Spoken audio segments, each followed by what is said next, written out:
So hello everyone, कैसे हैं आप सब लोग। I hope each and everyone of you is doing absolutely good. My name is doctor Vipin Kumar Sharma और मैं आप सभी लोगों का तहे दिल से स्वागत करता हूं हमारे इस प्यार से बैच यकीन 2.0 के अंदर। सो दोस्तों, आज हम लोग बात करने वाले हैं अबाउट द स्टेम। यानी हम लोगों ने मॉर्फोलॉजी की कल शुरुआत कर दी थी और हम लोगों ने रूट को कंप्लीटली पढ़ लिया था। अब स्टार्टिंग के 3 लेक्चर का हमारा जो विजन था वो ये था कि हम लोग वेजिटेटिव पार्ट्स को एकदम कंप्लीट कर दें। यानी एक लेक्चर में हमने रूट को समझा, आज हम स्टेम को समझ लेंगे और अगले लेक्चर में हम लोग लीफ के बारे में कंप्लीट कॉन्क्रीट डिस्कशन कर रहे होंगे। एंड देन आफ्टर हम लोग मूव करेंगे टुवर्ड्स फ्लावर। उसके बाद हम फ्रूट की डिस्कशन करेंगे एंड देन हम सीड की डिस्कशन करेंगे और उसके बाद हमारी जो फैमिलीज वाला पार्ट है वो हम लोग शुरू कर रहे होंगे। तो आज बात है स्टेम की। अब स्टेम के बारे में ऑलरेडी आपको काफी सारी चीजें पहले से पता है, मैं आपको रिमाइंड करा देता हूं because before starting any vegetative structure मैंने आपको एक डायग्राम बनवाया था और ये डायग्राम कुछ इस तरीके से जानबूझकर बनवाया गया था कि जब आप स्टेम की डिस्कशन करें, जब आप लीफ की डिस्कशन करें, जब आप फ्लावर की डिस्कशन करें तो कुछ बातें आपको पहले से पता हो। फॉर एग्जाम्पल, मैं आपको 5-6 पॉइंट स्टेम के यहीं पर गिना देता हूं जो आज आप पढ़ने वाले हैं। फॉर एग्जाम्पल, यहां पर देखिए, दिस इज सॉइल, यानी ये आपका वो पार्ट है जिसे हम ग्राउंड लेवल कहते हैं। इस ग्राउंड लेवल के नीचे यानी पॉजिटिवली जियोट्रॉपिक यानी धरती की तरफ, या आप कह सकते हैं सूरज से दूर यानी नेगेटिवली फोटोट्रॉपिक कौन सी चीज आपको देखने को मिलेगी सर? हमें रूट सिस्टम देखने को मिलेगी एंड ये आर फॉर रेडिकल से ओरिजिनेट होती है। यानी एक बीज जो है, एक सीड जो है, उसके 2 पार्ट हैं, एक रेडिकल कह लो, एक प्लूम्यूल कह लो। तो जो रेडिकल है आर फॉर रेडिकल, इससे आर फॉर रूट सिस्टम बनता है एंड ऊपर वाला पार्ट जो है प्लूम्यूल, इससे आपका शूट सिस्टम बनता है। यानी ये जो स्टेम है, क्या ये शूट का एक पार्ट है, ग्राउंड के ऊपर वाला पार्ट है? यस। तो क्या मेरे भाई ये प्लूम्यूल से ओरिजिनेट होगा? बिल्कुल होगा सर। ये स्टेम जो है ग्राउंड से ऊपर की साइड उगती है यानी सूरज की तरफ उगती है, तो क्या ये पॉजिटिवली फोटोट्रॉपिक होगी? फोटो यानी सन की तरफ उग रही है, बिल्कुल। ये धरती से अपोजिट उग रही है, तो क्या ये नेगेटिवली जियोट्रॉपिक होगी? बिल्कुल होगी गुरुजी। तो क्या 3 पॉइंट समझ में आ गए भाई? पहला पॉइंट ये है कि ये जो आपकी स्टेम है ये शूट का एक पार्ट है और शूट जो है वो ओरिजिनेट होती है सीड के प्लूम्यूल पार्ट से। शूट ऊपर की साइड ग्रो कर रही है यानी पॉजिटिवली फोटोट्रॉपिक है, ऊपर की साइड ग्रो कर रही है इसका मतलब नेगेटिवली जियोट्रॉपिक है। और आप इसे अपर ग्राउंड पोर्शन भी कह सकते हैं कि भैया ये जो है ग्राउंड के ऊपर उग रही है। 4 पॉइंट हमारे यहीं कवर हो गए। अब स्टेम का मेन काम क्या है मेरे भाई? स्टेम जो है पूरे के पूरे प्लांट को स्ट्रेंथ प्रोवाइड करता है। जैसे रूट का काम था इस पूरे के पूरे प्लांट को जमीन से अटैच कर दे रूट, इसी प्रकार से मेरे भाई स्टेम का जो काम है वो ये है कि ये जो है पूरे के पूरे प्लांट का सबसे मजबूत पार्ट होता है। आप किसी बड़े पेड़ को देखेंगे तो उसको स्ट्रेंथ देने का काम किसका होता है? स्टेम का ही होता है। उस पर कितनी सारी डालियां हैं, डालियों पर पत्ते हैं, फूल लगे हुए हैं, फल लदे हुए हैं, ये सारी की सारी जो चीजें हैं मेरे भाई, ये कौन कंट्रोल कर रहा है? आपका स्टेम ही तो कंट्रोल कर रहा है। क्योंकि स्टेम जो है मेरे भाई, जब इनिशियली आप किसी पौधे को उगाते हैं, किसी बीज को बोते हैं, तो इनिशियली जो स्टेम होती है क्या ये हरी भरी होती है? बिल्कुल सर। और वक्त के साथ जब ये स्टेम पक जाती है, जब ये स्टेम मैच्योर हो जाती है, तो ये डार्क ब्राउन और वुडी भी हो सकती है, यानी ये स्ट्रॉन्ग भी हो सकती है, स्ट्रेंथ देने का काम भी कर सकती है। एंड मेरे भाई ये जो स्टेम है इसी के ऊपर कुछ पॉइंट्स पाए जा रहे थे जिनको हम नोड्स कह रहे थे। बिल्कुल सर, हम नोड्स कह रहे थे। और ये जो नोड्स है यहां से क्या निकलती हैं? पत्तियां निकलती हैं। बिल्कुल सर, ये जो नोड्स है यहां से क्या अराइज हो रही थी? पत्तियां अराइज हो रही थी। 2 सबसे करीबी नोड्स के बीच का जो डिस्टेंस है, ये जो बीच वाला पार्ट है, इसको हम क्या कह रहे थे? इंटर नोड कह रहे थे। 2 नोड के बीच का पार्ट, इसको हम क्या कह रहे थे? इंटर नोड कह रहे थे। इंटर यानी बीच में, किसके बीच में? नोड्स के बीच में। इन इलाकों को हम लोग इंटर नोड्स कहते हैं। तो नोड से निकले हैं लीव्स। अब मेरे भाई जहां से ये लीव्स निकलते हैं, जिस एक्सिस से ये लीव्स निकलते हैं, यहां पाए जाते हैं एक्सिलरी बर्ड, यहां पाए जाते हैं एक्सिलरी बर्ड, यहां पाए जाते हैं एक्सिलरी बर्ड। एंड टॉप पर पाया जाता है आपका क्या? टर्मिनल बड या एपिकल बड। यानी ये जो स्टेम है इसी के ऊपर नोड्स और इंटरनोड्स भी पाए जा रहे हैं। एंड मेरे दोस्त यहीं पर आपको बर्ड्स भी देखने को मिल रहे हैं, जैसे कि axillary bud as well as your apical bud. और ये जो बड है आगे चल के ब्रांचेस बना सकते हैं मेरे दोस्त। ये जो बड है आगे चल के क्या बना सकते हैं? ब्रांचेस बना सकते हैं। तो एक चीज मैंने आपको बताई थी कि समझ लीजिए अगर मैं एक प्लांट हूं और मुझे अपने आप को प्रोटेक्ट करना है, मेरे आसपास गाय भैंसे घूम रही हैं और वो मुझे चर सकती हैं, मुझे खत्म कर सकती हैं, मेरी बॉडी को नष्ट कर सकती हैं। So it is very important for me to protect myself. तो अगर मुझे अपने आप को गाय भैंसों से बकरियों से प्रोटेक्ट करने के लिए कांटे बनाने हैं तो मैं कौन से बड को कांटे में कन्वर्ट करूंगा? क्या मैं सिर्फ एपिकल बड को कांटे में कन्वर्ट करूंगा या मैं कई सारे कांटे बना लूंगा इन एक्सिलरी बड से? सर अगर आपको अपने हर पार्ट को प्रोटेक्ट करना है, नीचे वाले पार्ट्स को भी, बीच वाले पार्ट्स को भी, ऊपर वाले पार्ट्स को भी, तो आप इन एक्सिलरी बड्स को कन्वर्ट करेंगे थॉर्न्स के अंदर यानी कांटों के अंदर। और मेरे भाई अगर आपको प्रोटेक्शन की जगह सपोर्ट चाहिए, लेट्स से आपको एक बेल चाहिए जो कि क्लाइंब करने में हेल्प करे इस प्लांट को, तो ये जो बेल है ये कहां से निकलेंगी? आप एक ही बेल बनाओगे और सपोर्ट मिल जाएगा? This is not right strategy. आप कई सारी बेल जो हैं वो यहां पर उगा सकते हैं मेरे दोस्त, इससे एक प्लांट को ज्यादा सपोर्ट मिलेगा। तो जब भी कोई प्लांट टेंड्रिल बनाता है और जब भी कोई प्लांट थॉर्न बनाता है अपनी प्रोटेक्शन के लिए, तो उसे ज्यादा टेंड्रिल्स चाहिए, उसे ज्यादा थॉर्न्स चाहिए। एंड दैट्स व्हाई जो प्लांट है उसकी स्ट्रेटजी क्या होनी चाहिए कि वो अपने एक्सिलरी बर्ड को थॉर्न्स या टेंडल्स में कन्वर्ट करे, ना कि अपने एपिकल बर्ड्स को। ये सारी की सारी चीजें हम लोग पढ़ चुके हैं। तो अगर मेरे भाई आप इन सारी चीजों को कंसोलिडेट करें तो there are already many points जो कि आपको लिखने की जरूरत ही नहीं है, पर फिर भी if you want to consolidate the information तो आप लिख सकते हैं। आराम से मेरी बात सुनिएगा कि जो स्टेम है इसमें हम क्या क्या जानते हैं। ये जो स्टेम है it is part of shoot, it is part of shoot system। Root system के बारे में हम लोग ऑलरेडी लेक्चर नंबर 1 में पढ़ चुके हैं। It is part of shoot system यानी अपर ग्राउंड पोर्शन है, अपर ग्राउंड पोर्शन है। अपर ग्राउंड पोर्शन को आप कह सकते हो असेंडिंग पार्ट, यानी एक पार्ट होता है जो नीचे की साइड जमीन में घुसा चला जा रहा है, उसको हम डिसेंडिंग पार्ट कहते हैं। ये आपका अपर ग्राउंड पोर्शन है, तो इसको हम लोग क्या कहते हैं? इसको हम लोग असेंडिंग पार्ट कहते हैं। ये ऊपर की साइड जा रहा है, इसे हम लोग क्या कहते हैं? असेंडिंग पार्ट कहते हैं। पहला पॉइंट ये हो गया, हमें पहले से पता था। दूसरी इंपॉर्टेंट चीज, ये जो आपकी स्टेम है ये कहां से अराइज होगी गुरुजी? ये जो आपका शूट सिस्टम है ये प्लूम्यूल से अराइज होता है, और स्टेम भी इस शूट सिस्टम का ही एक पार्ट है जो कि ग्राउंड के ऊपर हमें देखने को मिलता है। तो ये भी कहां से अराइज होगा? ये भी आपका पक्का पक्का प्लूम्यूल से ही अराइज होगा। तो आप कह सकते हो इट अराइज फ्रॉम प्लूम्यूल। ये आपका प्लूम्यूल से ही अराइज होगा, रेडिकल से तो आपका रूट सिस्टम अराइज हो रहा था। सर ये बात भी हमको अच्छे तरीके से पता है।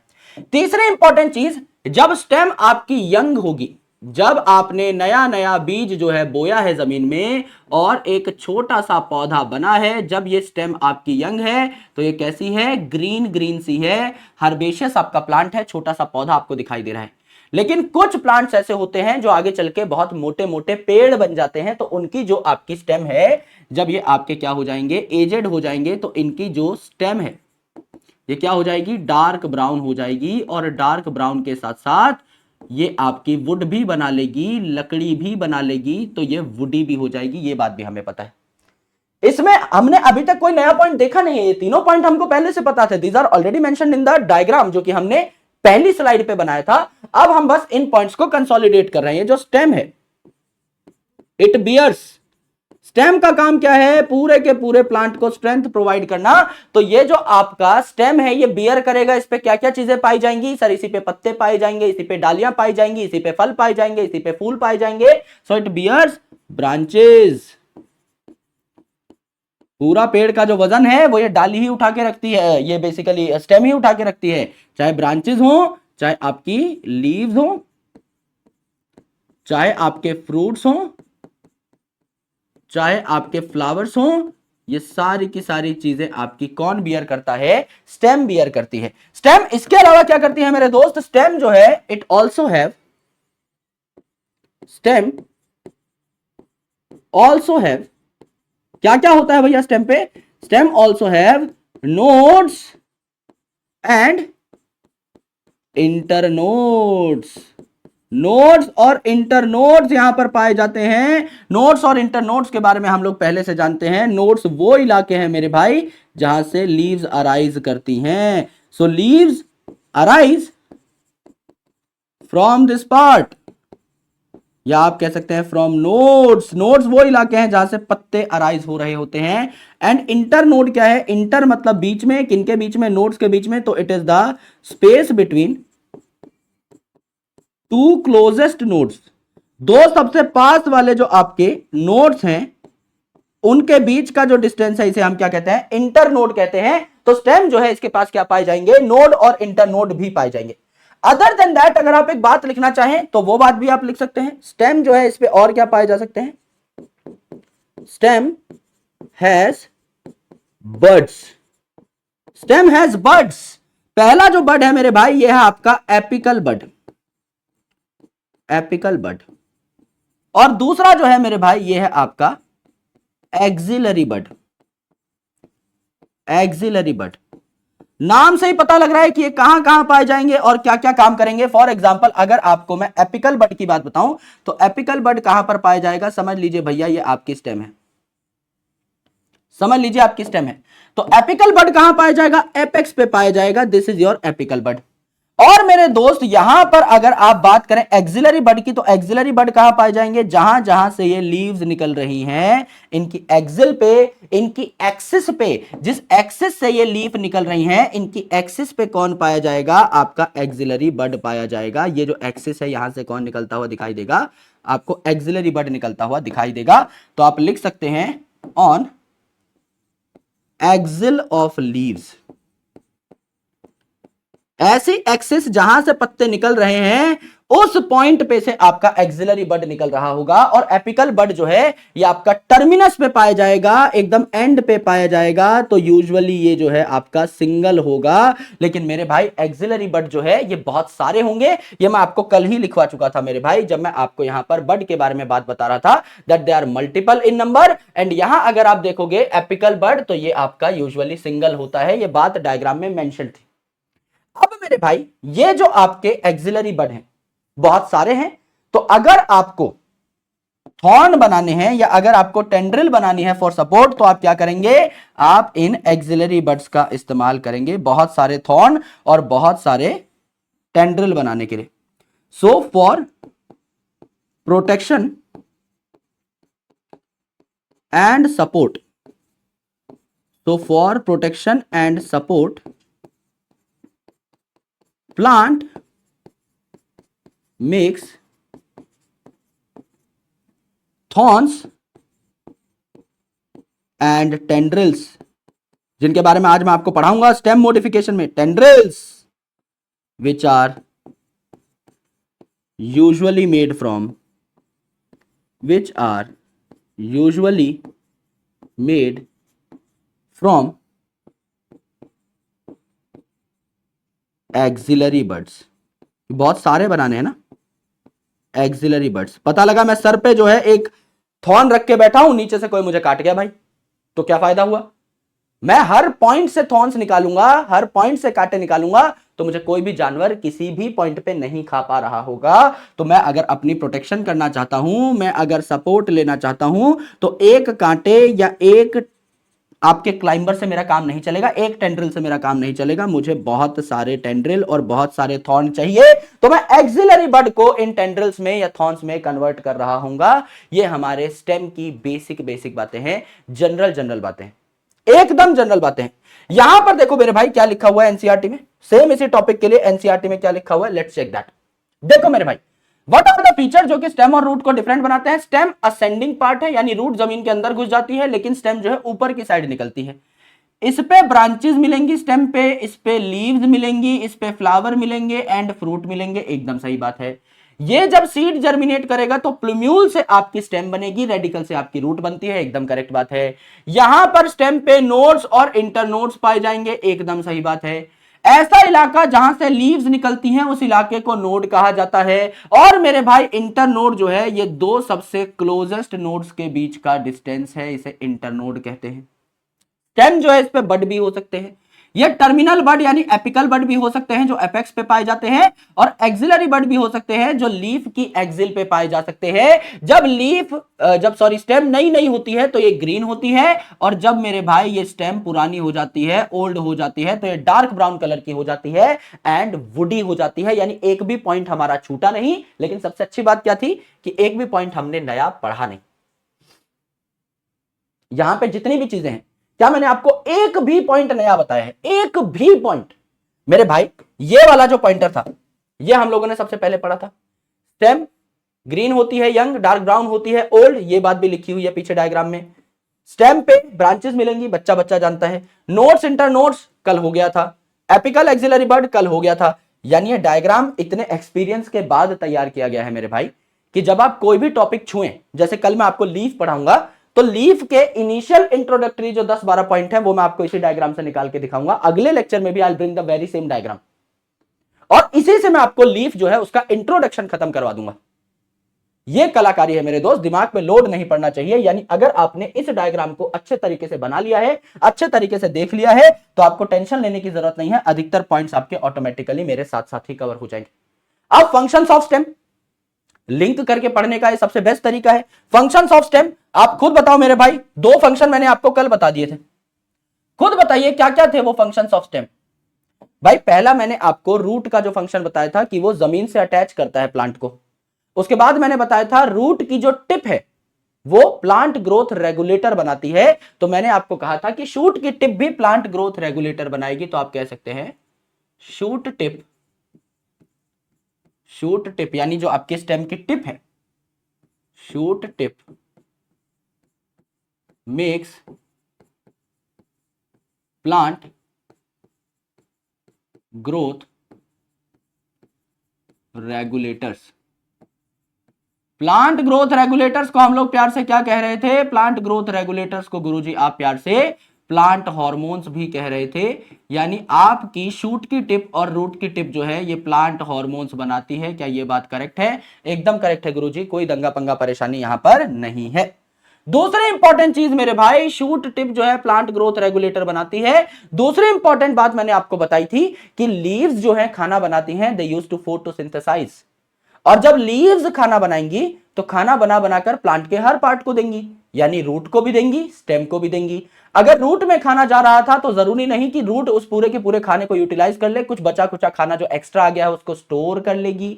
तो स्टेम में भी जो खाना जा रहा है जरूरी नहीं स्टेम पूरा यूटिलाइज कर ले, स्टेम भी खाने को स्टोर कर सकती है। दोनों पॉइंट कल ही बताए थे। तो आप कह सकते हैं stem can store food, stem can store food, correct. अब स्टेम जो है ये प्लांट का सबसे भारी पार्ट होता है। एक अडल्ट प्लांट को अगर आप देखोगे तो उसमें सबसे बड़ा पार्ट जो आपको दिखाई देता है वो है उसकी स्टेम। और स्टेम जो है एक प्लांट को स्ट्रेंथ प्रोवाइड करती है, क्योंकि इसी के ऊपर सारी की सारी ब्रांचेस, इसी के ऊपर सारी की सारी लीव्स, फल, फ्रूट सब कुछ लदे हुए हैं। तो मेरे भाई यहां पर क्या है? Stem bear branches, leaves, fruits, flowers. Therefore इसका स्ट्रेंथफुल होना बहुत जरूरी है। देयरफॉर ये प्लांट को क्या देता है? स्ट्रेंथ देता है। ये स्ट्रांग होना जरूरी है, तभी ये इतनी सारी चीजों को अपने ऊपर बैठा पाएगा, लाद पाएगा। अगर इसमें स्ट्रेंथ नहीं होगी तो ये इतनी सारी चीजों को अपने ऊपर बैठा नहीं सकता। अगला जो पॉइंट है ये भी बहुत ही ज्यादा लॉजिकल है, बहुत ही ज्यादा प्रैक्टिकल है। That it helps in transport of water and photosynthetes, यानी फोटोसिंथेसिस के जो प्रोडक्ट बनेंगे या जो चीजें फोटोसिंथेसिस में इन्वॉल्व हैं उनके ट्रांसपोर्ट के लिए भी ये इंपॉर्टेंट है।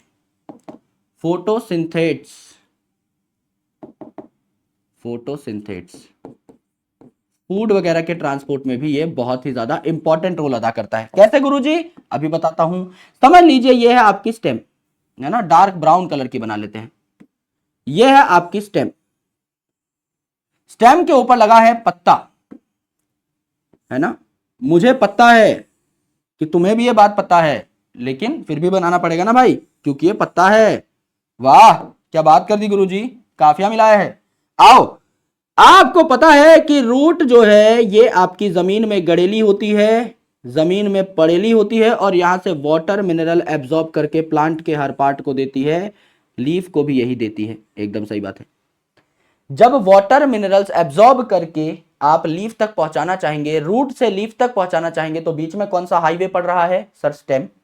यानी अगर आपको वाटर मिनरल का ट्रांसपोर्ट करना है तो बिना स्टेम के आप डायरेक्टली रूट से लीफ में भेज पाएंगे? नहीं भेज पाएंगे गुरुजी। बीच में जो है हवाई पट्टी पड़ ही रही है, इसका हमें सामना करना ही है। लीफ में बनता है खाना और ये खाना बाकी प्लांट पार्ट्स में भी जाता है, जैसे कि आपका यहां पर स्टेम में भी जाता है, आपका रूट में भी जाता है। तो मेरे भाई ये जो फूड बना ये आपके प्लांट के अलग अलग पार्ट्स में जा रहा होता है। तो ये फूड भी जब प्लांट के अलग अलग पार्ट में जाएगा तो स्टेम से ही होके जाएगा, बिल्कुल स्टेम से होके जाएगा सर, डायग्राम में साफ पता लग रहा है। चाहे नीचे से ऊपर कुछ भेजो, चाहे ऊपर से नीचे कुछ भेजो, बीच में स्टेम तो पड़ेगी ही पड़ेगी, इसका कोई और रास्ता है ही नहीं। एंड दैट्स व्हाई आप कहते हैं इट हेल्प्स इन ट्रांसपोर्ट, किसी भी चीज के ट्रांसपोर्ट में ये तो बीच में पढ़नी ही पढ़नी है, टेंशन वाली बात है नहीं। एक और इंपॉर्टेंट चीज देख लो मेरे भाई, थोड़ी सी लॉजिकल है, आराम से समझ जाओगे, इसमें मुझे नहीं लगता कुछ याद करने का है। आज तो हमने एक पॉइंट अभी तक ऐसा नहीं पढ़ा है जो कि ऐसा हो जिसमें हमें एफर्ट मारना पड़े। भाई बच्चा बच्चा जानता है कि root tip shoot tip plant growth regulators बनाती है, कल ही लिखवाया था। खाना स्टोर कर सकती है, कल ही लिखवाया था। सबसे स्ट्रेंथफुल पार्ट है भाई, किसी पेड़ को देख लो खुद पता लग जाएगा। एंड मेरे भाई चाहे ऊपर से नीचे माल भेजना हो, चाहे नीचे से ऊपर, बीच का रास्ता तो कवर करोगे ही ना, तो ट्रांसपोर्ट में भी हेल्प करती है। इसके अलावा स्टेम जो है it can also help in perennation. Sir perennation क्या होता है? कई बार एक प्लांट जो है उसका टाइम अच्छा नहीं चल रहा होता, एडवर्स कंडीशंस आ जाती हैं, तो उस एडवर्स कंडीशन में भी प्लांट को ग्रो कराने का, प्लांट को रिप्रोड्यूस कराने का काम कौन कर लेती है? स्टेम। समझिए, समझ लीजिए आपके पास एक रोज का प्लांट है, गुलाब का प्लांट है। अब समझ लीजिए वहां सेक्सुअल रिप्रोडक्शन कुछ कारणवश नहीं हो पा रही है या आपको जल्दी प्लांट चाहिए, तो आप क्या करेंगे? सर गुलाब की एक डंडी काटेंगे और जमीन में उगा देंगे, कुछ दिन बाद आपको नया जो है गुलाब का प्लांट मिल जाएगा। यही होता है। तो आपने क्या उगाया? टेक्निकली उसकी स्टेम उगाई ना, उसके स्टेम में वो पावर है कि वो पूरे के पूरे प्लांट को रीजनरेट कर सके। इसी को हम क्या कहते हैं? पेरिनेशन का प्रोसेस कहते हैं। मतलब एक तरीके से कह लीजिए it is kind of vegetative reproduction. तो कई प्लांट जानबूझ के ऐसा करते हैं, जब उनकी एडवर्स कंडीशंस आती हैं, बुरी परिस्थितियां आती हैं, उस टाइम पर वो पेरिनेट कर लेते हैं, यानी टू टाइड ओवर, यानी काटने के लिए, वक्त काटने के लिए, है ना, कुछ और नहीं सोचना है। To tide over adverse conditions, to tide over adverse conditions, plants can show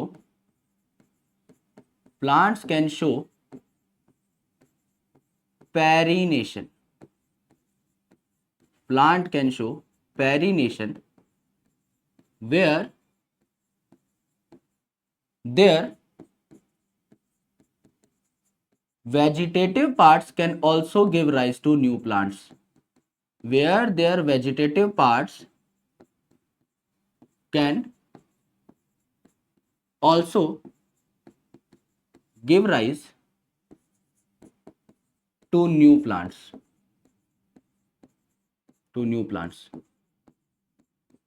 for example rose stem, गुलाब की डंडी उगाइए, पूरा गुलाब पाइए, दैट इज रोज। एंड एक जो एनसीईआरटी में एग्जाम्पल दिया है सबसे प्यारा, सबसे निराला, वो है ऑक्जेलिस।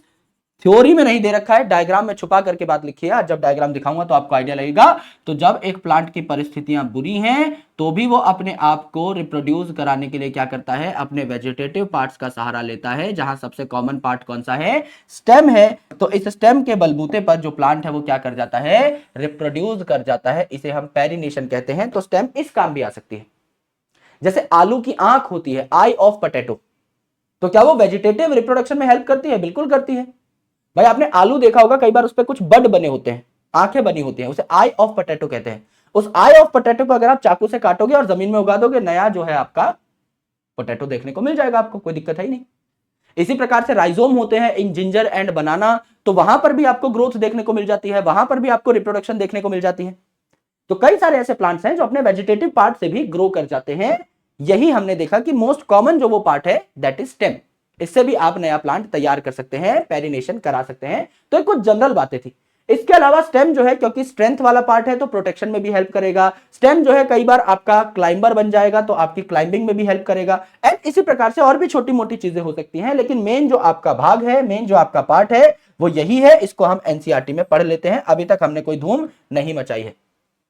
मेन फंक्शन जो है आपका स्टेम का ये है टू स्प्रेड आउट ब्रांचेस, और इन ब्रांचेस में मिलेंगे आपको पत्ते, फूल, फल। कंडक्ट करते हैं हम वाटर, मिनरल, फोटोसिंथेट्स एंड फूड क्योंकि मेरे भाई चाहे नीचे से ऊपर कुछ जा रहा हो रूट से लीफ की तरफ, या लीफ से रूट की तरफ कुछ आ रहा हो, बीच में स्टेम पड़ेगी ही पड़ेगी। ये स्टोरेज ऑफ फूड भी करते हैं रूट की तरह, इसके अलावा सपोर्ट में एंड प्रोटेक्शन में भी इनका काम होता है, जो मैंने थॉर्न और आपको क्लाइंबर बताया था। एंड मेरे भाई वेजिटेटिव प्रोपगेशन में भी, पेरिनेशन में भी इनका रोल होता है, बहुत इंपॉर्टेंट रोल होता है। ये आपकी जनरल डिस्कशन है स्ट्रक्चर ऑफ स्टेम की as well as function of stem की। अब हम बात करेंगे स्टेम की मॉडिफिकेशंस के बारे में, मॉडिफिकेशंस ऑफ स्टेम, कि स्टेम जो है क्या क्या बन सकती हैं, नई चीजें क्या कर सकती हैं, रोनाल्डो मोशी कैसे बन सकती हैं, उन सारी चीजों के बारे में हम लोग डिस्कशन कर रहे होंगे। ये हमारा मेन टॉपिक है मेरे भाई। इसके बाद हम लोग जो है आपकी छुट्टी कर देंगे, बहुत लंबा सेशन रखेंगे नहीं, लेकिन ये जो मॉडिफिकेशंस हैं थोड़ी ज्यादा हैं, तो यहां आपको चाहिए जुगाड़, और जुगाड़ ऐसे मिलेंगे कि आप जिंदगी भर इन जुगाड़ों को भूल नहीं पाएंगे। क्वेश्चन मैं साथ साथ सॉल्व करा दूंगा। आपको बस एक काम करना है मेरे भाई कि आपको इन चीजों को प्रॉपर्ली रिवाइज कर लेना है एक बार, और जब ये चैप्टर खत्म होगा तो एक एक चीज मैं आपको पर्सनली भी रिवाइज करा दूंगा। इसका रिवीजन सेशन हम लोग साथ साथ ही बनाते हुए चलेंगे, तो आपको बस गौर से सुननी है ये सारी बातें। सबसे पहली चीज, मॉडिफिकेशन का मतलब हमने लीफ में लिख लिया था, सॉरी रूट में लिख लिया था कि भैया मॉडिफिकेशन का मतलब अगर मैं अपने यूजुअल काम से हटके कुछ करना चाह रहा हूं, देन दैट इज मॉडिफिकेशन। जैसे एक स्टेम है, उसका मेन काम क्या है, पूरे के पूरे प्लांट को स्ट्रेंथ प्रोवाइड करना। अब अगर कोई स्टेम स्ट्रेंथ कम प्रोवाइड करने लग जाए और उसके बदले कुछ और अदर काम करने लग जाए, तो हम कहेंगे कि हाँ भैया ये मॉडिफाई हो चुकी है। तो कुछ स्टेम ऐसी होती हैं जो बहुत सारा अपना काम धंधा छोड़ करके मेन काम करने लग जाती हैं स्टोरेज ऑफ फूड का। मतलब ऐसा नहीं है कि स्टेम फूड स्टोर नहीं कर सकती, लेकिन जब वो सब कुछ छोड़ के मेन अपना ध्यान जो है स्टोरेज के ऊपर लगा दे, तो इसे कहते हैं कि भैया स्टेम मॉडिफाई हो चुकी है फॉर स्टोरेज। यहां पर आप याद रखिएगा कि ये जो है अंडरग्राउंड स्टेम होती है। अंडरग्राउंड स्टेम जो जमीन के अंदर छुपी हुई होती हैं, इनमें आपका फूड काफी स्टोर हो रहा होता है। और अंडरग्राउंड यानी जमीन के अंदर आपको ये देखने को मिलती हैं, जमीन के अंदर आपको ये देखने को मिलती हैं गड़ी हुई स्टेम्स, अंडरग्राउंड स्टेम्स। तो यहां से जमीन शब्द हम निकालेंगे, और जमीन शब्द से हमको एनसीईआरटी की एक फोटो याद आ जाएगी, जहां बना हुआ है क्या, जहां बना हुआ है जमीन कंद, जहां बना हुआ है जमीन कंद। मिट्टी जैसी शक्ल है इन सबकी, देखो मेरे भाई जमीन कंद आपका बना हुआ है ना, मिट्टी जैसी शक्ल है। सेम ऐसी शक्ल किसकी है, सेम ऐसा ही कलर किसका है, जिंजर का यानी अदरक का। सेम ऐसा ही कलर किसका है, आपका आलू का यानी पोटैटो का। यानी पोटैटो क्या है, एक अंडरग्राउंड स्टेम है जिसको आप खा सकते हो, एडिबल है। इसी कलर की आपको क्या देखने को मिली, टर्मरिक देखने को मिली।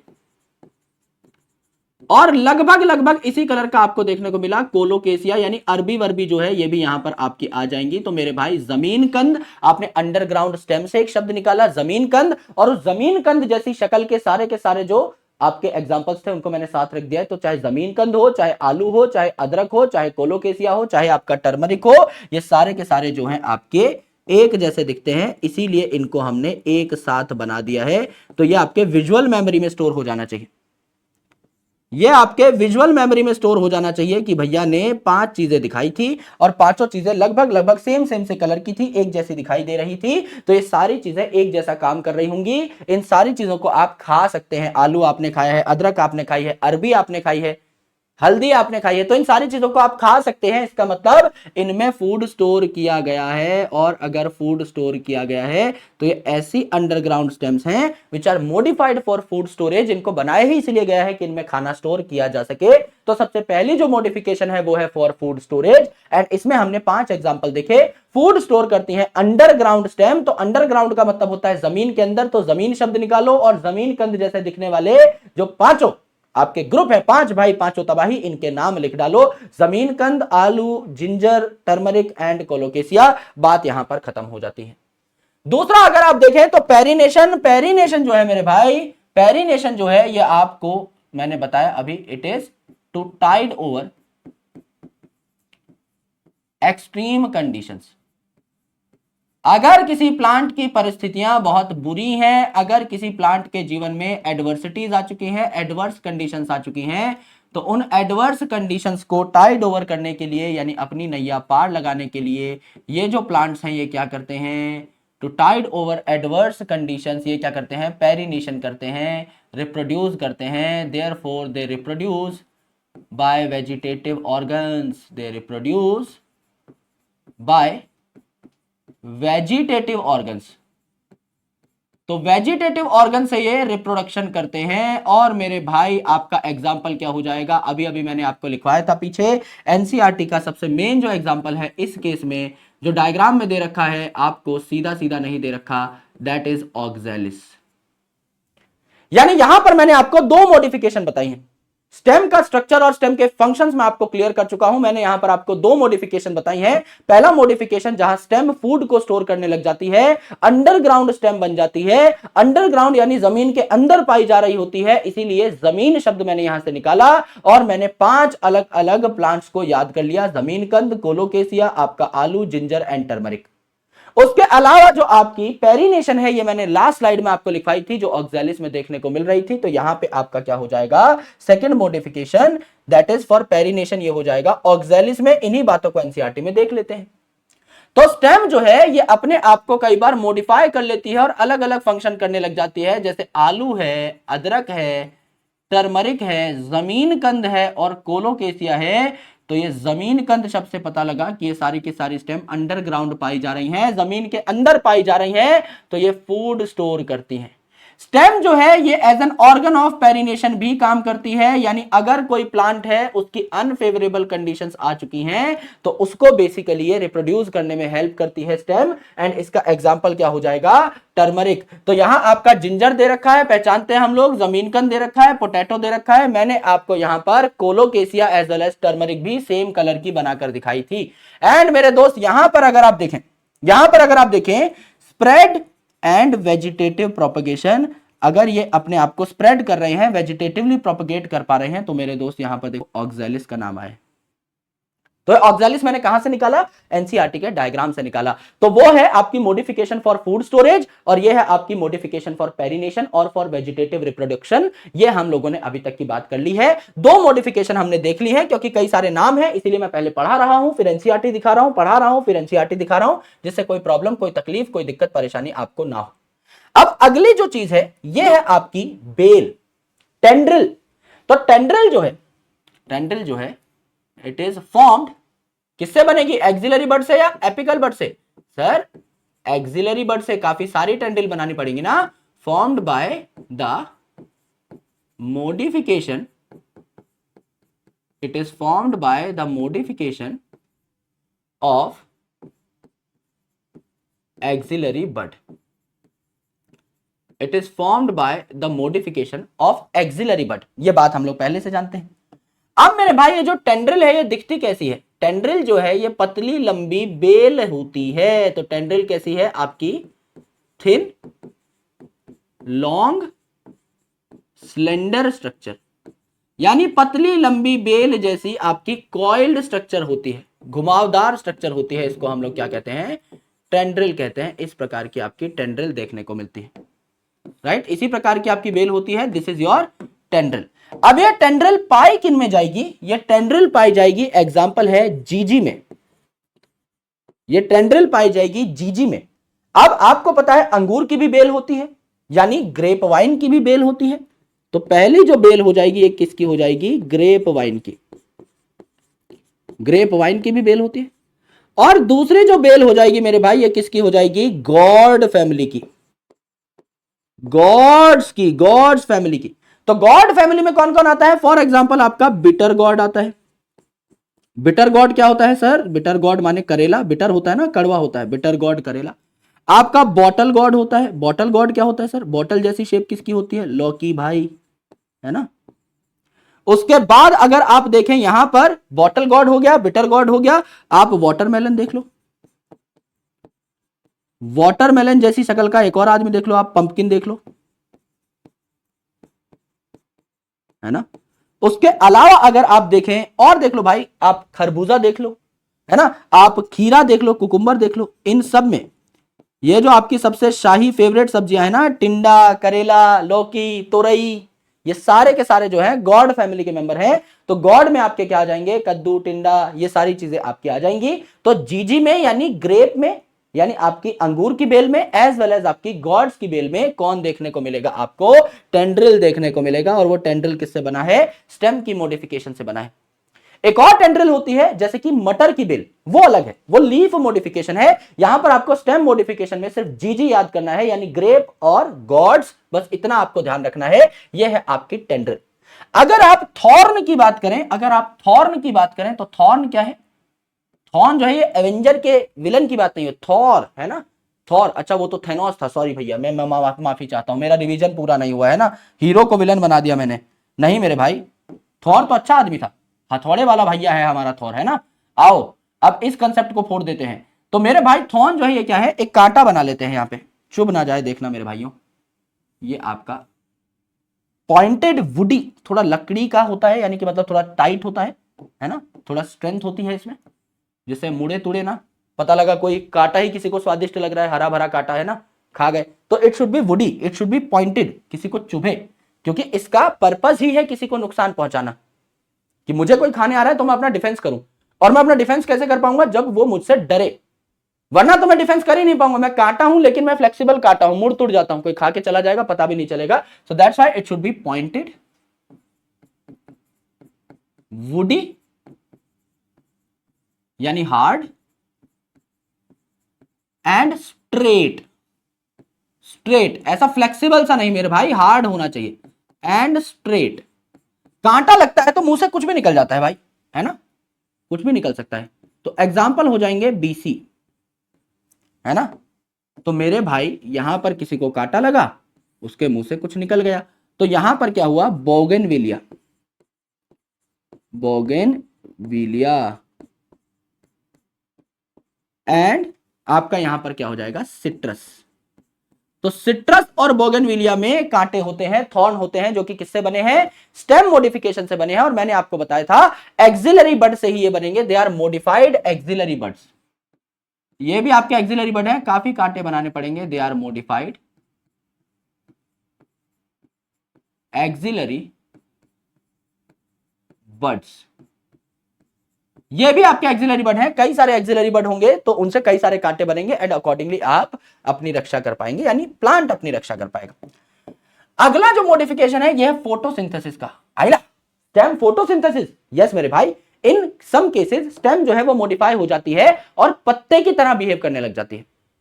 तो इन एरिड रीजन्स यानी सूखे रीजन्स में जहां पानी की कमी है, इन एरिड रीजन्स यानी ऐसे रीजन्स में जहां पानी की कमी है, इन एरिड रीजन्स जहां वाटर कम है, the stems of plant becomes photosynthetic, क्योंकि उनके लीव जो है उनको बहुत ज्यादा छोटा हो जाना पड़ता है जिससे कि वो वाटर को कंजर्व कर सके।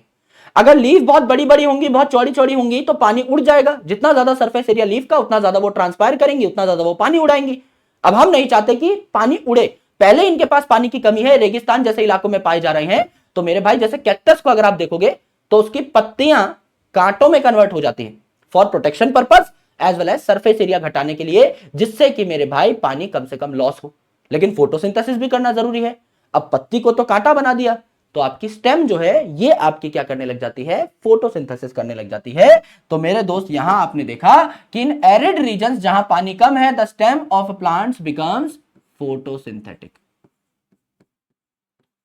फोटोसिंथेटिक। करेक्ट, एकदम करेक्ट है गुरुजी, कोई दिक्कत कोई परेशानी, दंगा पंगा नहीं। एग्जाम्पल जो है ये हो जाएगा फ्लैट स्टेम। फ्लैट स्टेम किसमें पाई जाएगी? ओपुंशिया में, यानी कैक्टस में। ओपुंशिया में यानी कैक्टस में। अगर आपने कैक्टस की शक्ल देखी है तो उसकी ये जो आपके पार्ट्स होते हैं डिस्क जैसे होते हैं, पतले पतले होते हैं, ये आपके फ्लैट होते हैं। ये आपके फ्लैट होते हैं, बहुत मोटे नहीं होते, ऐसे डिस्क लाइक होते हैं। लेकिन मेरे भाई अगर आप फ्लैशी सिलेंड्रिकल स्टेम की बात करें, फ्लैशी यानी बहुत गुदगुदी सी है, मोटी सी है, एंड सिलेंड्रिकल यानी बॉटल जैसा स्ट्रक्चर है मेरे भाई, सिलेंड्रिकल स्ट्रक्चर है। तो अगर आप फ्लैशी सिलेंड्रिकल की बात करें तो क्या हो जाएगा मेरे दोस्त? यहां पर यूफोर्बिया, ये पूछा ही पूछा जाता है। ये जो ओपुंशिया और यूफोर्बिया वाला है ये पूछा ही पूछा जाता है। ये गोल मटोल है, ऐसे 3D डायग्राम देखोगे इसका तो कुछ ऐसी आपकी ये स्टेम दिखाई देगी। फ्लैशी सिलेंड्रिकल एक बॉटल टाइप है, इस प्रकार की है ना, इस प्रकार के, इतनी मोटी नहीं है लेकिन ऐसे सिलेंड्रिकल सी है, ये आपको यहां देखने को मिला, फ्लैशी सिलेंड्रिकल इन यूफोरबिया।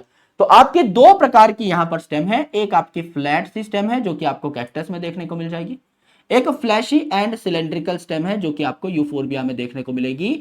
तो तीन मॉडिफिकेशन हमने यहां पर पढ़ी। पिछले स्लाइड में हमने दो मॉडिफिकेशन पढ़ी थी कि अगर स्टेम अपने आप को मॉडिफाई कर रही है टू स्टोर द फूड तो उसके 5 एग्जांपल हो जाएंगे।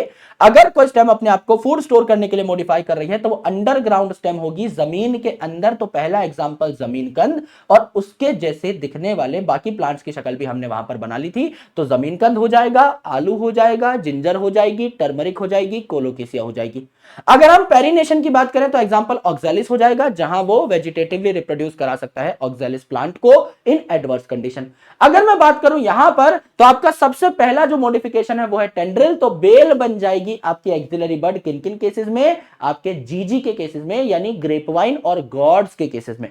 अगर मैं बात करूं थॉर्न की तो थॉर्न जो है वो बन जाएगा, वुडी पॉइंटेड थॉर्न बन जाएगा एक्सिलरी बड किन केसेस में, बीसी के केसेस में, यानी सिट्रस और बोगनविलिया के केसेस में। एंड मेरे भाई ये जो है स्टेम ये मॉडिफाई होकर के फोटोसिंथेसिस भी करने लग पड़ सकती है, जैसे कि fleshy stem of Opuntia and cylindrical आपकी sorry flat stem of Opuntia and fleshy cylindrical stem of Euphorbia. तो ये कुछ नाम है जो आपने देखे, इन्हीं नामों को हम लोग एनसीईआरटी में देख करके आ जाते हैं, जिससे कि कॉन्फिडेंस एकदम बूस्ट हो जाए। यस तो स्टेम जो है ये भी टेंड्रिल बना सकते हैं, लीफ भी टेंड्रिल बनाएगी, वो मैं आपको अगले लेक्चर में बताऊंगा। जैसे कि मटर के केस में, पी के केस में यहां स्टेम टेंड्रिल बन रही है एक्सिलरी बड से। ये पतले लंबे यानी स्लेंडर और स्पाइरली कॉइल्ड स्ट्रक्चर हैं जो कि प्लांट को क्लाइंब करने में, सपोर्ट करने में हेल्प करते हैं। जैसे जी फॉर गॉड, जैसे कि आपका खीरा हो गया, आपका कद्दू हो गया, आपका वाटरमेलन हो गया, आपका करेला हो गया, आपकी लौकी हो गई, आपका टिंडा हो गया, इनमें देखने को मिलती है। और दूसरा जी हो गया ग्रेप वाइन यानी अंगूर की बेल हो गई। इसके अलावा जो एक्सिलरी बड है ये काफी सारे कांटे भी बना सकते हैं, वुडी स्ट्रेट एंड पॉइंटेड कांटे भी बना सकते हैं, थॉर्न भी बना सकते हैं, किसमें, बीसी में यानी बोगनविलिया में एंड सिट्रस में, जो कि इनको प्रोटेक्ट करते हैं फ्रॉम ब्राउजिंग एनिमल्स। और कुछ प्लांट जो एरिड रीजन में यानी कि बहुत ही ज्यादा कम पानी वाले इलाकों में पाए जा रहे हैं, रेगिस्तान वाले इलाकों में पाए जा रहे हैं, यहां फ्लैट स्टेम जो है फॉर एग्जांपल ओपुंशिया की एंड फ्लैशी सिलेंड्रिकल स्टेम जो है फॉर एग्जांपल यूफोरबिया की, ये आपकी फोटोसिंथेसिस हो सकती है। ये क्लोरोफिल कंटेन करने वाली स्टेम है, हरी भरी स्टेम है, जो कि क्या कर सकती है, आगे चल के फोटोसिंथेसिस कर सकती है। ये भी हमने देखा, ये भी हमने जाना। ये हमारी 5 मॉडिफिकेशन अभी तक कवर हो चुकी है। यहां पर देखिए एक्सिलरी बड जो है ये टेंड्रिल में मॉडिफाई हो चुकी है। ये आपकी क्या बना रही है, एक्सिलरी बड, जहां जहां से आपका लीफ उग रहा है, यहां पर आपका जो एक्सिलरी बड था, इनसे आपको बेल निकलती हुई दिखाई दे रही है। एंड मेरे भाई बोगनविलिया जो है इसमें भी स्टेम का जो एक्सिलरी बड है, ये लीफ निकल रही है, ये इसकी एक्सिल है, यहां से आपका कांटा बन रहा है। तो ये भी क्या है, आपका एक बहुत ही प्यारा मॉडिफिकेशन है फॉर द डिफेंस पर्पस, अपना प्रोटेक्शन करने के लिए। यहां तक के कुछ सवाल देख लेते हैं मेरे भाई, हमसे बनते हैं नहीं। Thorn of bougainvillea is modified, भैया अभी पढ़ा है, आज तो हम स्टेम ही पढ़ रहे हैं, तो स्टेम की मॉडिफिकेशन है। फ्लोरल बड, फ्लावर अभी पढ़ा नहीं है। लीफ रूट की मॉडिफिकेशन नहीं है। आपका बेसिकली स्टेम का जो एक्सिलरी बड है उसकी मॉडिफिकेशन से बोगनविलिया और सिट्रस यानी बीसी में क्या बनता है, थॉर्न बनता है। Which of the following is a modified stem for protection of plant from browsing animal? Browsing animal से बचाने के लिए, प्रोटेक्शन के लिए आपका थॉर्न जो है ये काम आता है। टेंड्रिल सपोर्ट करती है, प्लांट को कहीं टांगने में काम आती है। ट्यूबर जो है और राइजोम जो है ये रिप्रोडक्शन करते हैं। जैसे पोटैटो ट्यूबर, आलू की आंख मैंने बताई थी ना, तो ये आपका पोटैटो ट्यूबर है, आलू की आंख रिप्रोडक्शन में हेल्प करेगी। राइजोम जो है कहां देखने को मिलता है, जिंजर में और बनाना में, वेजिटेटिव रिप्रोडक्शन में हेल्प करता है। लिखना चाहो तो लिख सकते हो, additional points. In which of the following plant stem can be observed fleshy cylindrical? भैया फ्लैट स्टेम आपको देखने को मिल रही थी ओपुंशिया में, फ्लैशी सिलेंड्रिकल देखने को मिल रही थी यूफोरबिया में। तो आपका आंसर हो जाएगा मिस्टर यूफोरबिया। बहुत ही आसान है। ये वाला सवाल आप कर नहीं पाएंगे हम लोग, ये वाला भी नहीं कर पाएंगे। In Bougainvillea thorns are the modification of मेरे भाई स्टेम। ये सेम सवाल पीवाईक्यू में भी आया हुआ है, इसीलिए रिपीट हुआ है, जानबूझ के रिपीट कराया गया है। एंड मेरे भाई अभी तक हम लोग हाँ कर सकते हैं, which of the following is not a stem modification? इनमें से कौन सा स्टेम मॉडिफिकेशन नहीं है? तो मेरे भाई टेंड्रिल ऑफ कुकुम्बर, भाई गॉड और ग्रेपवाइन की जो टेंड्रिल थी, जीजी की जो टेंड्रिल थी, वो तो स्टेम मॉडिफिकेशन थी, तो ये तो है। Flat structure of opuntia opuntia की फ्लैट स्टेम एंड यूफोर्बिया की fleshy cylindrical stem is a stem modification, जो कि लीफ जैसा बिहेव करने लग जाती है। सही बात है। थॉर्न्स ऑफ सिट्रस, बीसी के थॉर्न यानी सिट्रस और बोगनविलिया के थॉर्न आपका क्या है यहां पर stem modification. Picture of Nepenthes, Nepenthes मतलब पिक्चर प्लांट, तो पिक्चर प्लांट का जो पिक्चर है, जो थैला है जिसमें वो मार मार के रखता है इंसेक्ट को, ये जो थैला है ये क्या है, लीफ मॉडिफिकेशन। यानी हमें एक बात पहले से पता लग गई, कल जब मैं आपको लीफ मॉडिफिकेशन पढ़ाऊंगा तो मैं आपको ये सवाल याद दिलाऊंगा कि नेपेंथिस के थैले की बात हुई थी पिछले सेशन के क्वेश्चन में, तो it is a leaf modification, एक लीफ मॉडिफिकेशन आपको पहले ही पता लग गई। यस, ये आपने देखा मेरे भाई, ये आपने जाना मेरे भाई। अब हम लास्ट मॉडिफिकेशंस के ऊपर आ जाते हैं, फिर आपकी छुट्टी कर देंगे। सबसे पहला मॉडिफिकेशन जो है ये है रनर। अब आप अपने आप को इमेजिन करिए एज अ रनर, आप भाग रहे हैं। तो सुबह सुबह अगर आप भागने जा रहे हैं तो आप किसी रेस ट्रैक पे जा रहे हैं, किसी घास के मैदान में जा रहे हैं, ग्राउंड में ही जाएंगे भागने, घर पे तो भागेंगे नहीं। तो एक ग्राउंड अगर आपको दिखाई दे रहा है जहां हरी भरी घास है, उस हरी भरी घास पर स्ट्रॉबेरी आपको लगी हुई जरूर दिखाई दी होगी, मुझे दिखाई देती है ना। मैं कई बार ऐसी घासों पे दौड़ा हूं जहां छोटी मोटी स्ट्रॉबेरी, जंगली स्ट्रॉबेरी देखने को मिलती है, तो घास पे ही उगती है इसी प्रकार से। तो जब भी आपको रनर बोला जाए, रनर का नाम बोला जाए, तो आप रनिंग इमेजिन करिए एक घास के ट्रैक पे जहां स्ट्रॉबेरी आपको यूजुअली दिख जाती है। तो घास जो है ये बहुत जल्दी उग जाती है, अगर आपको पता हो तो। आपने देखा होगा आपके स्कूल के गार्डन की घास जो है, कॉलेज के गार्डन की घास जो है, या फिर मेरे भाई सोसाइटी के लॉन की घास जो है, रेगुलरली काटी जाती है, फिर भी बार बार उग जाती है, क्योंकि घास जो है it is a great capacity to regrow, बहुत जल्दी ग्रो कर जाती है। और घास के कुछ टुकड़े अगर दूसरी जगह पर आपने डाल दिए हैं तो वहां पर भी घास उग जाती है। They can easily regrow and they can spread to new niches, niche मतलब इलाका, तो ये अपना अड्डा जो है ये बढ़ाती रहती हैं, अलग अलग जगह पर पाई जा सकती हैं, फैल सकती हैं। सो रनर जो है इन grasses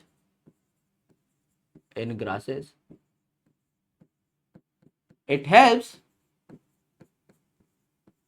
them to regrow and spread to new niches। ये नए नए इलाके में, नए नए एरियाज में पहुंचे और जल्दी जल्दी रीग्रो भी कर जाए। इसमें इनकी मदद कौन करता है, रनर करता है। तो ये भी एक वेजिटेटिव स्ट्रक्चर है जो इनको रिप्रोड्यूस करने में हेल्प करता है। तो रनर आपका पाया किन किन में जाएगा मेरे भाई, इमेजिन करो एक घास का मैदान जहां आप रन कर रहे हो, तो इमेजिन करो एक ग्रास का मैदान, एंड मेरे भाई इस ग्रास के मैदान में और क्या उगेला है, स्ट्रॉबेरी भी। तो ग्रासेस और स्ट्रॉबेरी में आपको क्या देखने को मिलता है, ग्रासेस और स्ट्रॉबेरी में आपको क्या देखने को मिलता है, आपको रनर देखने को मिलता है। तो रनर इमेजिन करो घास के मैदान पर, रनर के दोनों एग्जांपल्स आपको याद हो जाएंगे। आपको पता है अच्छे तरीके से कि घास अपने आप को बार बार रीग्रो कर सकती है और नए नए इलाकों में पहुंच सकती है। वही सेम बात आप यहां पर भी लिख सकते हैं। स्टोलन, स्टोलन का इंग्लिश में मतलब क्या होता है, बायोलॉजी छोड़ो, इंग्लिश में बताओ। स्टोलन, स्टील का मतलब क्या होता है, स्टोलन का मतलब क्या होता है, कुछ चुरा लिया। अब आप क्या चुराते हो, अरे सर हम तो कुछ नहीं चुराते। चुराते हो मेरे भाई। जब भी आप रेस्टोरेंट जाते हो, 20 रुपए की पाव भाजी ऑर्डर करते हो और उसके साथ 50 रुपए की सौंफ खा जाते हो, मिंट खा जाते हो उनका पूरा का पूरा, है ना भैया, थोड़ी सी मिंट दे दो भैया, माउथ फ्रेशनर दे दो, है ना। तो स्टोल क्या कर सकते हैं हम लोग, जैस्मीन का फूल चुरा सकते हैं और मिंट चुरा सकते हैं। तो यहां पर एग्जाम्पल क्या हो जाएंगे, मिंट और जैस्मिन। स्टोलन में वही चीज चुराओ ना जो चुरा सकते हो, मिंट चुराओ जो कि चुराने की हमको आदत है। इसके अलावा हम लोग जैस्मिन का फूल जो है, सर पे तेल लगाया चमेली का, तो चुरा कर ही लगाया ना मेरे भाई, कोई हमें चमेली का तेल देगा थोड़ी, कॉन्सेप्ट समझने के लिए। तो ये है आपका स्टोलन। अब ये जो स्टोलन है इसकी एक खास बात है। स्टोलन की खास बात क्या है ये समझ लीजिए, ये है आपका ग्राउंड लेवल, ये है आपका ग्राउंड लेवल। यहां पे उग रहा है एक प्लांट, यहां पे उग रहा है एक प्लांट, ठीक है। अब ये जो प्लांट है इसके नीचे क्या है, इसके नीचे देखने को मिलेगी रूट, इसके नीचे देखने को मिलेगी रूट। यहां पर इस प्लांट का क्या हुआ मेरे भाई, ये प्लांट जो है इसके नीचे वाले नोड से यहां पर आपकी एक ब्रांच निकली, स्टेम की एक ब्रांच निकली, गई गई दौड़ी दौड़ी दौड़ी दौड़ी दुम दबा के दौड़ी और थोड़ी देर बाद जमीन पे टकरा गई। जैसे ही ये जमीन पर टकराई नया प्लांट तैयार हो गया और इसकी रूट भी डेवलप हो गई, इसकी रूट भी डेवलप हो गई। यानी ये जो स्टोलन है ये भी आपका एक वेजिटेटिव स्ट्रक्चर है जो कि बेसिकली रिप्रोडक्शन में हेल्प करता है मिंट और जैस्मिन की। क्या होता है मेरे भाई, समझ लीजिए मैं एक जैस्मिन का प्लांट हूं, तो मेरे यहां से स्टेम निकली निकली निकली निकली निकली निकली, हवा में रही थोड़ी देर और उसके बाद जमीन पर टप्पा खा गई ड्यू टू ग्रेविटी। जहां टप्पा खाई वहां से नया प्लांट निकल गया। This is very important. तो यहां पर क्या हुआ, this is main plant, this is main plant. इस मेन प्लांट के साइड से एक ब्रांच निकली, साइड से निकली मतलब लिटरल ब्रांच निकली, तो इसकी लिटरल ब्रांच जो है, lateral branch grow aerially for some time, lateral branch grow aerially for some time and then touch the ground, and then touch the ground and develop roots, and develop roots। ये ground को touch करेगा और roots develop कर लेगा तो एक नया plant जो है बन जाएगा। तो मेन प्लांट जो थी उसकी एक ब्रांच जमीन पे टप्पा खाई और इसने न्यू प्लांट बना दिया। ये आपकी किसकी हरकत है, मिंट और जैस्मीन की हरकत है, जिनको आप चुरा सकते हो, इसीलिए इनको हम लोगों ने स्टोलन की कैटेगरी में रखा। ये जो आपकी ब्रांच है जो नए प्लांट को गिव राइज कर रही है, इसे आप स्टोलन कह सकते हो। ये जो इलाका है इसे आप स्टोलन कहते हो। ये नए प्लांट को तैयार कर रहा है, दिस इज बेसिकली स्टोलन। ठीक है। ऑफसेट की अगर मैं बात करूं तो ऑफसेट कहां देखने को मिलता है, offset it is seen in aquatic plants, पानी वाले प्लांट्स में। It is seen in aquatic plants like Pistia and Eichhornia. इसको हम क्या कहते हैं, आइसोर्निया, जो कि आपका वाटर हायासिंथ कहलाता है। नाम ही वाटर हायासिंथ है तो कहां रहेगा भैया, पानी में ही रहेगा। नाम ही आपका क्या, वाटर हायासिंथ। नाम ही क्या है आपका, वाटर हायासिंथ, तो कहां रहेगा, पानी में रहेगा। ठीक है। अब देखो मेरे भाई, यहां पर ये जो आपका आए, मोटा पेन लेना पड़ेगा। यहां जो आपका लेवल है पानी का कुछ ऐसा है, पानी में रहते हैं, यहां आपका पानी का लेवल है। ठीक है। अब इस पानी के लेवल पे अगर आप देखें तो ऊपर की साइड आपको कुछ पत्तियां दिखाई दे रही हैं ऐसे, इसे कहते हैं रोजेट ऑफ लीव्स, यानी इतनी प्यारी पत्तियां हैं ऐसा लगता है किसी ने फूल खिला दिया है। It is called as rosette of leaves. This is rosette of leaves. Rosette मानिए rose like, it is rosette of leaves. तो एक नोड ऐसा है जहां से रोजेट ऑफ लीव्स निकल रहे हैं, पत्ते निकल रहे हैं। एंड मेरे भाई जस्ट नीचे छोटा सा ऐसा इलाका है जहां से रूट का गुच्छा निकल रहा है, टफ्ट ऑफ रूट निकल रहा है। टफ्ट यानी गुच्छा। तो ऊपर रोजेट ऑफ लीफ और नीचे आपका गुच्छा निकल रहा है किस चीज का, रूट्स का। और इनके बीच में एक कनेक्शन है जो इन प्लांट्स को बहुत तेजी से वेजिटेटिवली रिप्रोड्यूस कराने पे मजबूर करता है। ये जो वाटर हायासिंथ है ना, इसे टेरर ऑफ बंगाल भी कहा जाता है। तो इसकी पत्तियां इतनी खूबसूरत थी, देखो भाई ऐसे अरेंज होती हैं जैसे कोई फूल खिला हुआ हो। इसकी पत्तियां इतनी खूबसूरत थी, इसका फूल इतना खूबसूरत था कि इसको लाया गया कि यार ये तो जब उगेगा हमारी वाटर बॉडीज में, हमारे तालाबों में, तो तालाब की शोभा ही बढ़ जाएगी, खूबसूरती जो है बढ़ जाएगी, चार चांद लग जाएंगे खूबसूरती पे। लेकिन मेरे भाई ये इस ऑफसेट की वजह से, इस स्ट्रक्चर का नाम ऑफसेट है, इस ऑफसेट की वजह से ये जो आपका प्लांट था वाटर हायासिंथ, ये इतनी तेजी से बढ़ने लगा, वेजिटेटिवली ग्रो करने लगा, किसने, पूरे तालाब को ही घेर लिया। अब पूरे तालाब को घेर लिया तो नीचे जो मछलियां हैं उन तक सनलाइट पहुंच ही नहीं पा रही है, बीच में एक लेयर की तरह बैठ गया है आपका ये वाटर हायासिंथ। तो नीचे की जो मछलियां हैं वो मरने लग गई। ऊपर से पानी में अगर ये रह रहे हैं तो पानी से ऑक्सीजन भी चूसेंगे, बहुत सारा न्यूट्रिशन भी चूसेंगे, तो नीचे वाले ऑर्गेनिजम्स के लिए कुछ बच ही नहीं पा रहा है, बाकी सारे ऑर्गेनिज्म की डेथ हो गई, ये अकेला वहां पर राज कर रहा था। तो ये है खूबसूरत, लेकिन जरूरी नहीं हर खूबसूरत चीज बढ़िया भी है। तो इसने बाकी ऑर्गेनिजम्स को, अपने आसपास वाले ऑर्गेनिजम्स को किल कर दिया, क्योंकि इसका रिप्रोडक्शन रेट जो था ये बहुत हैवी था, क्योंकि इसके पास क्या था, ये ऑफसेट था। तो यहां पर अगर आप देखें, यहां पे अगर आप देखें तो आपको क्या क्या देखने को मिला मेरे भाई, यहां पर अगर आप देखें तो ये क्या है आपके rosette of leaves, rosette of leaves. और ये क्या है भाई, टफ्ट ऑफ रूट्स, गुच्छा ऑफ रूट्स। या बंच ऑफ रूट्स कह सकते हो, टफ्ट ऑफ रूट्स। और ये दोनों बहुत पास पास से निकल रहे हैं, ऐसा लगता है कि यहां दो नोड्स हैं, इंटरनोड काफी छोटा है, ऐसा लगता है कि ये दो नोड्स के बीच में गैप ही नहीं है, ऐसा लगता है जैसे एक ही नोड से आपका लीफ और रूट निकल रही हैं, ऐसा प्रतीत होता है कि भैया ये जो आपकी रूट है और ये जो आपके लीव्स हैं ये लगभग लगभग सेम पॉइंट से अराइज हो रहे हैं, ऐसा दिखाई देता है। एंड मेरे भाई इनके बीच में डेवलप क्या होता है, आपका ऑफसेट। और ये जो ऑफसेट है ये देता है बहुत ज्यादा लिबर्टी इस पर्टिकुलर वाटर हायासिंथ को और पिस्टिया को ग्रो करने की। यानी ये जो ऑफसेट है ये कहता है भैया तुम दबा के रिप्रोड्यूस करो, वेजिटेटिवली रिप्रोड्यूस करो, मैं तुम्हारे साथ खड़ा हूं। तो जो ऑफसेट है it helps in vegetative reproduction, ये रिप्रोडक्शन के रेट को बहुत बढ़ा देता है, ये रिप्रोडक्शन के रेट को बहुत बढ़ा देता है मेरे भाई, बहुत ज्यादा बढ़ा देता है। ये वाटर हायासिंथ जो है ये पूरा का पूरा फैल जाता है आसपास के वाटर बॉडीज में, बहुत भयंकर तरीके से फैल जाता है। तो यहां पर हमने तीन मॉडिफिकेशंस देखी। पहली मॉडिफिकेशन रनर, आप सिंपल भागो घास के मैदान पे और स्ट्रॉबेरी वहां उगी होगी, तो ग्रासेस और स्ट्रॉबेरी। स्टोलन, चुरा के लाओ, क्या, मिंट और जैस्मिन। मिंट तो चुराते ही हैं, जैस्मिन यानी चमेली और चुराने लग जाओ। मेरे भाई यहां पर है सकर, सकर नहीं सॉरी ऑफसेट। तो ऑफसेट जो है ये देखने को मिला आपको वाटर हायासिंथ में, पिस्टिया में यानी वाटर प्लांट्स में देखने को मिलता है, जो इनके रिप्रोडक्टिव रेट को बढ़ा देता है। तो यहां पर इनमें बहुत खूबसूरत सी पत्तियां हैं, रोजेट ऑफ लीफ, और नीचे है आपका टफ्ट ऑफ रूट यानी रूट का गुच्छा। एक हमारा रहता है सकर, इसको हम लोग देख लेते हैं। तो एक काम करते हैं, let me copy this slide, और इसी स्लाइड पे हम लोग समझ लेते हैं थोड़ा बहुत कंटेंट को मिटा मुटू कर, है ना। ये बना रहने देते हैं, ये जो सकर है इसको यहां पर बना लेते हैं। आप अलग से हेडिंग डाल लीजिएगा और सकर वहां पर लिख लीजिएगा, ठीक है। आ जाओ भैया सकर पे आ जाओ। ये है सकर।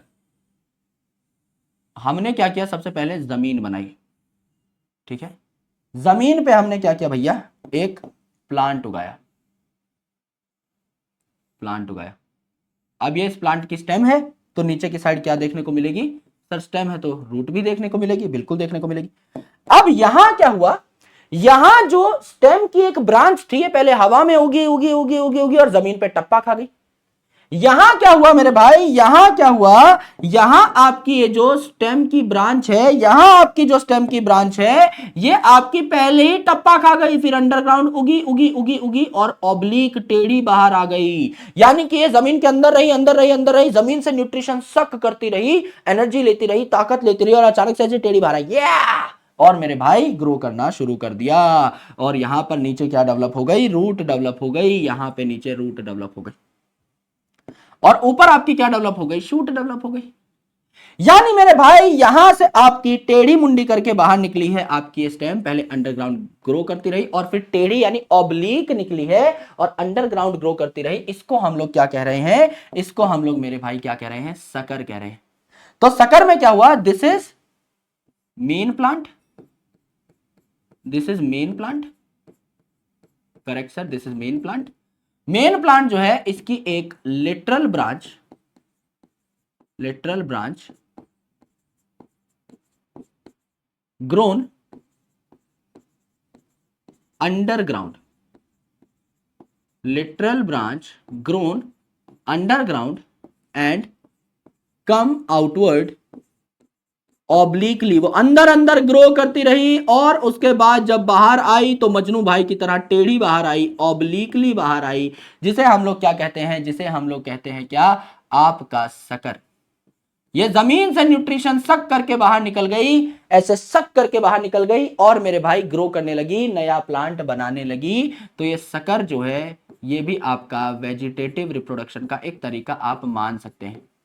कई चीजें देखी हमने, ऑफसेट भी देखा, सकर भी देखा, रनर भी देखा, ये सारी चीजें रिप्रोड्यूस भी करा रही हैं। तो ऑक्सैलिस के अलावा और भी कई सारे प्लांट्स का एग्जांपल आप लिख सकते हो। यहां क्या एग्जांपल हो जाएगा भाई, आपका दिमाग किसने सक कर रखा है जब से आप 11वीं क्लास में हुए हो, सर पीसीबी ने। ये तीन ही चीजें हैं सर, इनके बिना जीवन कटता ही नहीं, और ये जो है हमें बड़ी परेशान भी करती हैं, रोनाल्डो मौसी नहीं बनने देती। तो पी फॉर पाइनएप्पल, फिजिक्स नहीं, C for chrysanthemum and B for banana. तो पाइनएप्पल, क्राइसेंथेमम एंड बनाना में आपको क्या देखने को मिलता है, सकर देखने को मिलता है। तो सकर और स्टोलन में क्या फर्क है? स्टोलन जो है हवा में ग्रो किया और जमीन पे टप्पा खा गया, सकर जो है जमीन के अंदर से न्यूट्रिशन सक करके बाहर निकला। इस सक वर्ड पे अगर आपने ध्यान दे दिया तो बात खत्म हो जाएगी, खेला समाप्त हो जाएगा। मैं आपको पूरे के पूरे टेक्स्ट का रिवीजन करा देता हूं, पहले एनसीईआरटी पढ़ाता हूं, फिर पूरा लेक्चर रिवाइज कराता हूं, देन आपको मैं छोड़ूंगा। ठीक है, आ जाओ भाई। मिंट और जैस्मीन को आप क्या कर सकते हो, जैसे मैंने कहा ग्रास है और स्ट्रॉबेरी है, ये अलग अलग इलाकों में नए नीशेज में फैल सकते हैं, रीग्रो भी कर सकते हैं। ओल्डर पार्ट इनके डाई हो जाते हैं तो नए पार्ट्स आपके तैयार हो जाते हैं, रीग्रो कर सकते हैं बहुत आसानी से। घास को काट भी दोगे वो कुछ दिनों में फिर उग जाएगी। मिंट और जैस्मिन को आप चुरा सकते हो, इनमें क्या है, स्टोलन आपका बनता है।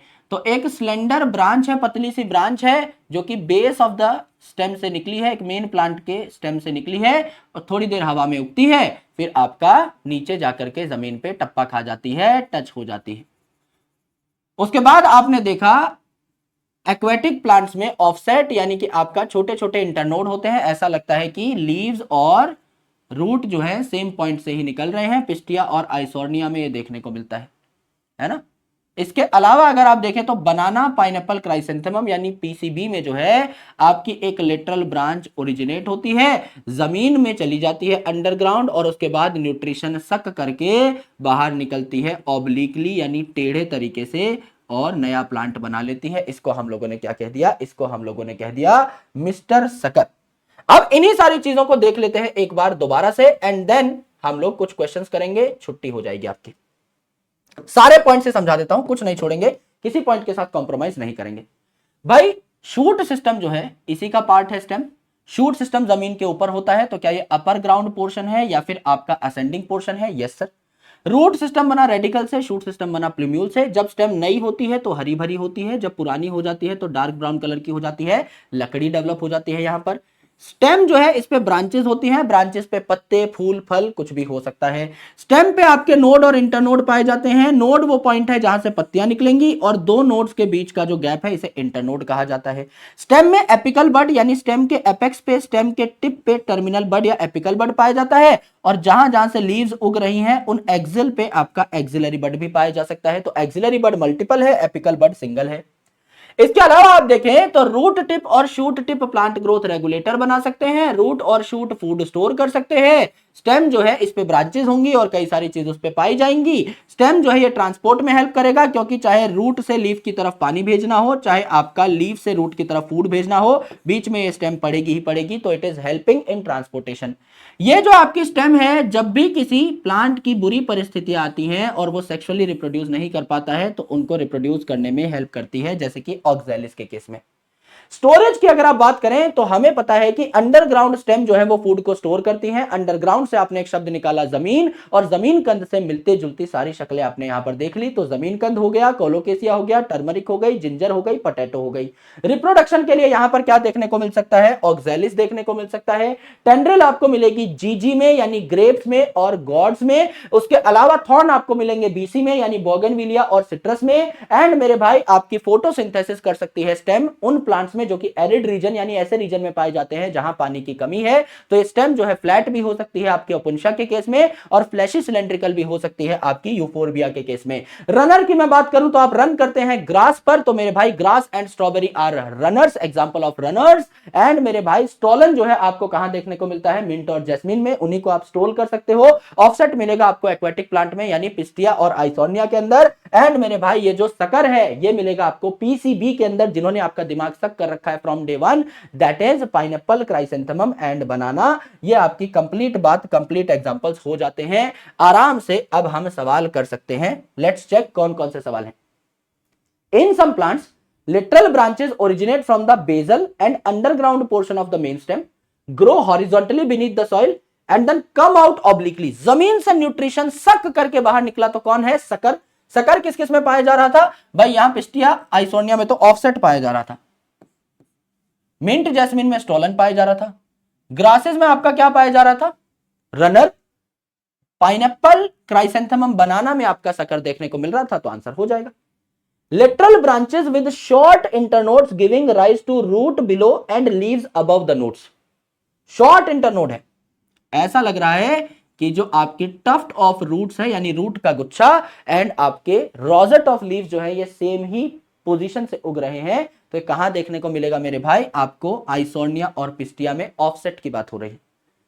बोगनविलिया वाला सवाल हम कर ही चुके हैं, अगला सवाल हम लोग बना ही चुके हैं, बहुत इजी सवाल थे। यस, इसी प्रकार के क्वेश्चन आपके पेपर में पूछे जाते हैं, यही आपकी बात है मेरे भाई। बस आज की छुट्टी, अब अपना बैकलॉग क्लियर करने पे ध्यान दीजिए या फिर अपने दिन को एंजॉय करिए, जो करना है करिए, बट हम लोगों ने अपना डे मिस नहीं किया, this is the most important thing.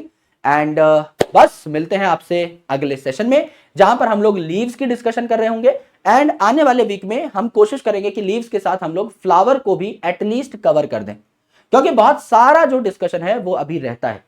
अभी आप मान के चलिए this is one of the biggest chapters when it comes to topics, तो इसमें बहुत सारे टॉपिक्स हैं। जैसे आपका रूट को एक लेक्चर हमने दिया, स्टेम को दिया, लीव्स को दिया। अब हम लोग बेसिकली क्या करेंगे, लीव्स को एक लेक्चर देने के बाद फ्लावर में हो सकता है 3 लेक्चर लग जाए, 2 लेक्चर लग जाए, डिपेंड्स कि कितना पढ़ पाते हैं हम हर लेक्चर में।